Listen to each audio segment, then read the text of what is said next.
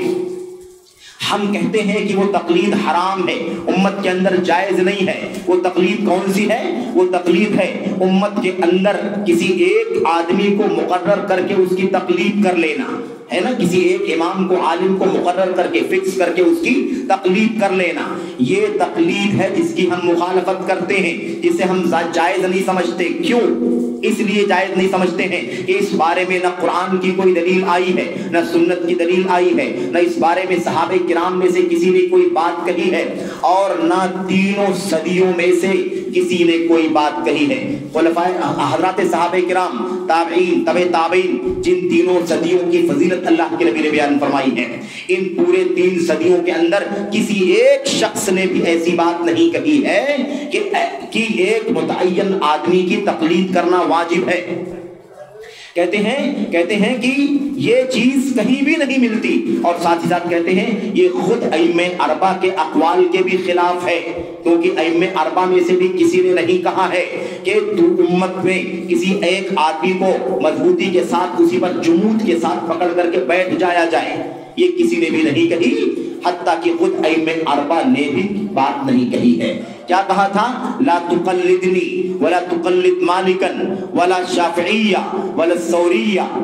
نہ میری تقلید کرو، نہ مالک کی، نہ ابو حنیفہ کی، نہ شافعی کی، نہ ثوری کی. وَخُذُوا مِنْ حَيْثُ أَخَذُوا، اور وہیں سے دین کا علم حاصل کرو جہاں سے انہوں نے دین کا علم حاصل کیا ہے. امام ابو حنیفہ رحمۃ اللہ علیہ نے کیا کہا تھا؟ ابو حنیفہ نے فرمایا تھا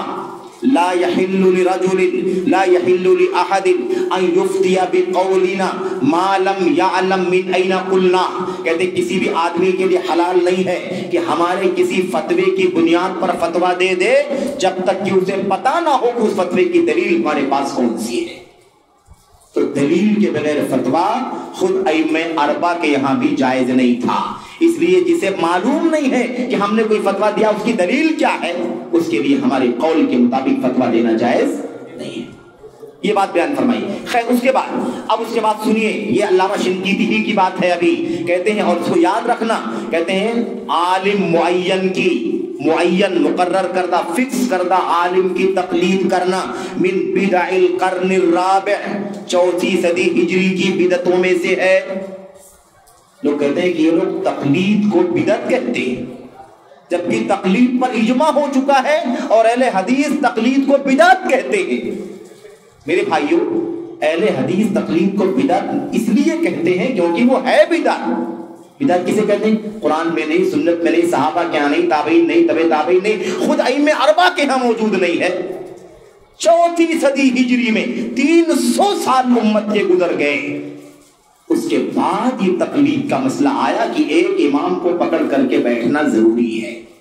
یہ کس کی بدعت ہے؟ یہ 4 صدی ہجری کی بدعت ہے. یہ میں نہیں کہتا، یہ خود کس نے کہا ہے؟ یہ امام علامہ شنقیطی رحمۃ اللہ علیہ نے، مختار شنقیطی رحمۃ اللہ علیہ نے کہا من بدع القرن الرابع، 4 صدی ہجری کی بدعت میں سے ہے. ومن، اور آگے سنیے چیلنج، یہ دیکھو چیلنج، ومن یدعی خلاف ذلک، اور جو اس کے علاوہ کسی بات کا دعویٰ کرتا ہو، کسی کو دعویٰ ہو کہ ایسا نہیں ہے،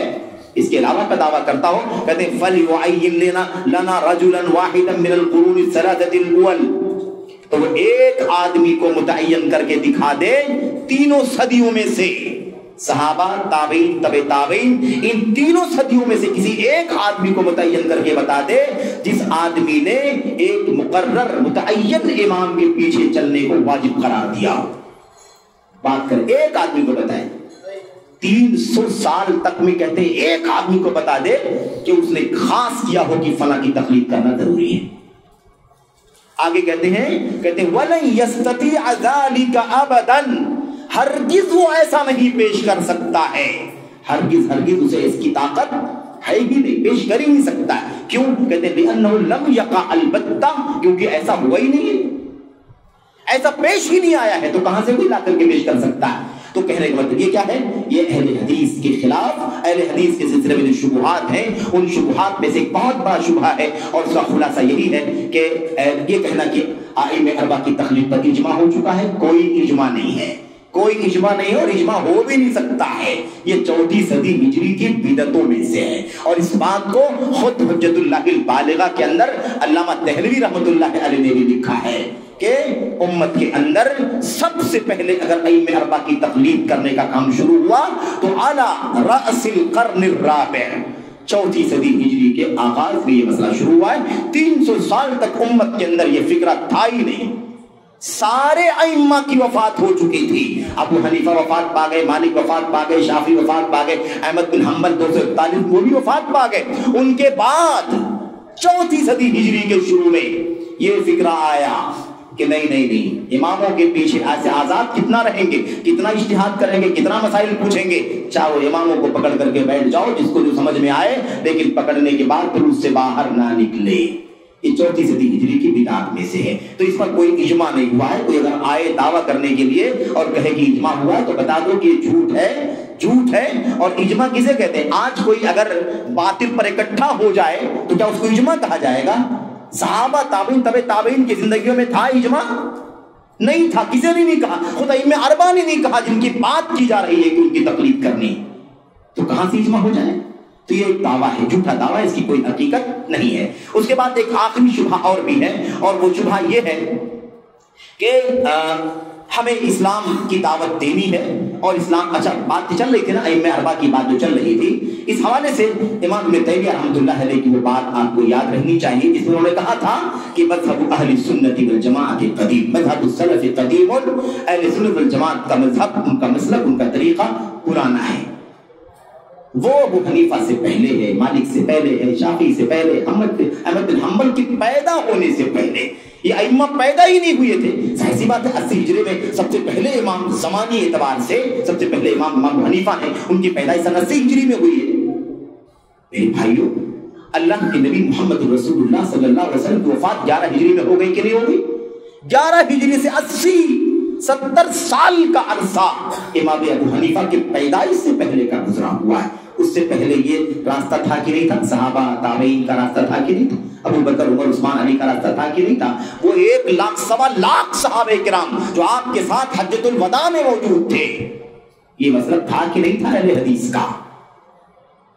اللہ کے نبی صلی اللہ علیہ وسلم نے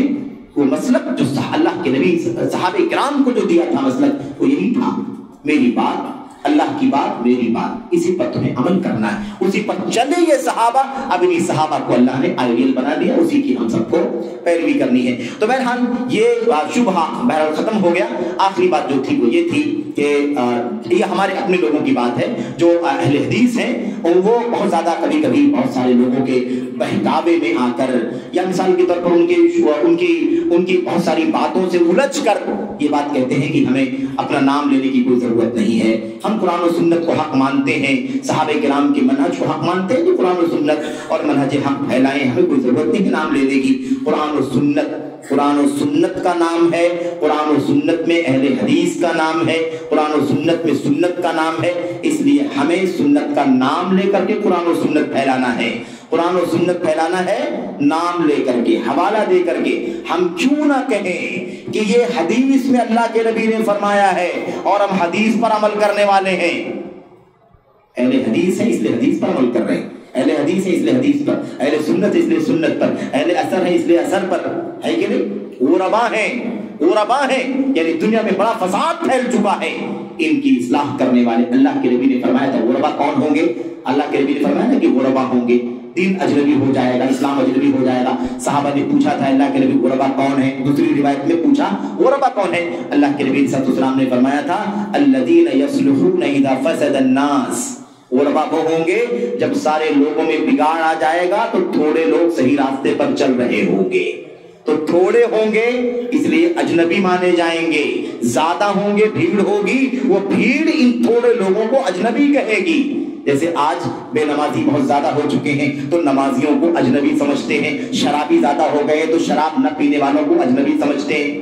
ہے کہ نہیں یہ مسئلہ؟ میرے بھائیو، آج اگر کوئی بیان کرتا ہے ارے بے پردگی بہت عام ہو رہی ہے، تو بے پردگی اتنی عام ہو چکی ہے کہ ان پردہ نشین بہنوں کو بڑی تیکھی نگاہوں سے دیکھا جاتا ہے، وہ اجنبی ہیں۔ وہ حدیث نبی کریم صلی اللہ علیہ وسلم کی یاد آتی ہے، آپ نے فرمایا تھا اذا ترکت السنہ اذا ترک منہا شیء قالوا ترکت السنہ، بدعت کا دورہ ہو جائے گا، باطل عام ہو جائے گا، اتنا باطل عام ہو جائے گا، بدعت عام ہو جائے گی کہ ان بدعتوں میں سے اگر کوئی کسی چیز کو چھوڑ دے گا تو لوگ تانا دیں گے کہ سنت چھوڑ دی گئی ہے۔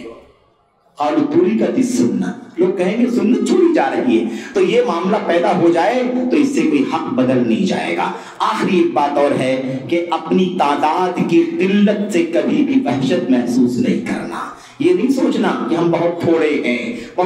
ہیں، ہماری تعداد بہت تھوڑی ہے، وہ بڑی جماعت ہے، یہ بھی ایک شبہہ ہے، اور اس کو میں 1-2 منٹ میں بیان کر کے بات ختم کرتا ہوں۔ ایک شبہہ ہے جس کو کہتے ہیں، یہ شبہے کا نام ہے میجورٹی کا شبہہ، بڑی تعداد میں ہونے کا شبہہ، اور کیا کہتے ہیں السواد الاعظم، سواد اعظم ہیں، سواد